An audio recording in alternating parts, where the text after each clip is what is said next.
নমস্কার। আজকে চলে আসলাম রান্নাঘরে, দেখি কি তৈরি করি, সবার সাথে শেয়ার করব।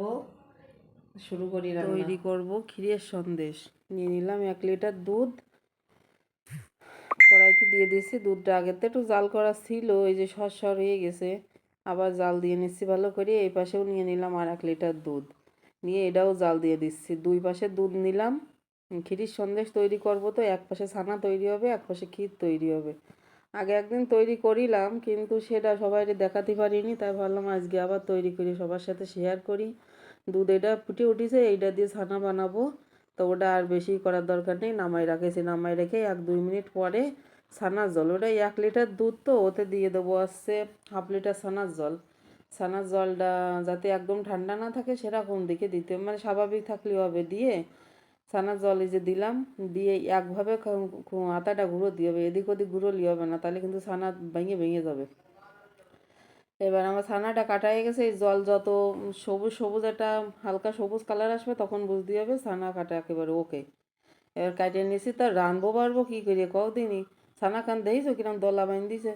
রানবো পারবো কী করে, মশা যে পরিমাণে উৎপাত হয়েছে, মশার কামড়ে মনে আছে মশা কামড়ানো রোগ বাঁধবে না, সেরকম একটা অবস্থা। রানতে আসলে তা ভয় করতেছে রান্নাঘরে। আর এমনি সময় তো সারাদিন মশারি টাঙাই নিয়ে, গার পদ্মে মশারি টাঙাই নিয়ে ঘুরিয়ে বেড়াচ্ছে, কিন্তু রান্নার সময় তো আর তা করলে হচ্ছে না, হাত পা তো বাইর করতে হবে, নাহলে রানবো কী করে। হাত পা না চালালে কি আর রান্না বাড়া করা যায় কদিন। দুধে দেখো জ্বালায় জ্বালায় 3 ভাগের 1 ভাগ হয়ে গেছে, না 4 ভাগের 1 ভাগ, 1 পোয়া মতো হয়ে গেছে। এই সময় ওর মধ্যে দিয়ে দিলাম একখান খাজুরির আস্ত একখান গুড়।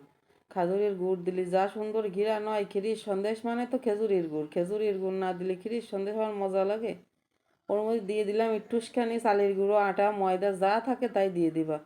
আমি দিয়ে দিলাম একটুখানি আটা, দিয়ে ওই দুধ দিয়ে গুলাইয়ে দিয়ে দিলাম ওর মধ্যে। এই শেষ পর্যায়ে এসে একদম নামানোর 5 মিনিট আগে দিতে হবে, আগে থাকতে যেন দিয়ে না, তাহলে কিন্তু কড়াইতে লেগে লেগে যাবে না, শেষে পুড়িয়ে যাবে না, শেষে খাতেই পারবেন না, চেয়ারাখানি নষ্ট হয়ে যাবে না। ওই ছানা টুক এবার ওর মধ্যে দিয়ে দিলাম।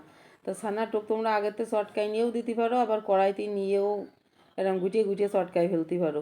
ভালো করে গুটিয়ে গুটিয়ে নিয়েছি, নিয়েই দেখো জল প্রায় টানিয়ে টানিয়ে গেছে। সেই সময় একখান থালার ভিতরে স্টিলের জিনিস হলে ভালো হয়, কিংবা সিরামিক্সের জিনিস হলে ভালো হয়। গরমটা যেহেতু, প্লাস্টিকের জিনিসই ঢাললি সেটা তো আনহেলদি হয়ে যায়।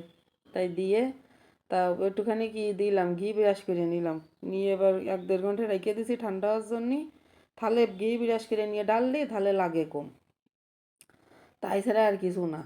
এবার আসছে এই যে কেটে কেটে নিয়েছি পিস করে করে, এই যে 1 পিস উঠোই নিয়ে খাইয়ে দেখি। আর বাপটারে ডাকলাম, তা আসতেছে না, দিয়ে আসুক তারও দিবানে একটু খাতি। তা আমি তো খালাম একদম সেই স্বাদ। বাজারের তা তো কত দাম, 500 টাকা কেজি আমাকে রেহেনে। তা যদি বাড়ি এরম করে 2 লিটার দুধ দিয়ে বানাই খেতে পারি, চিনিও কিন্তু বেশি যায়নি।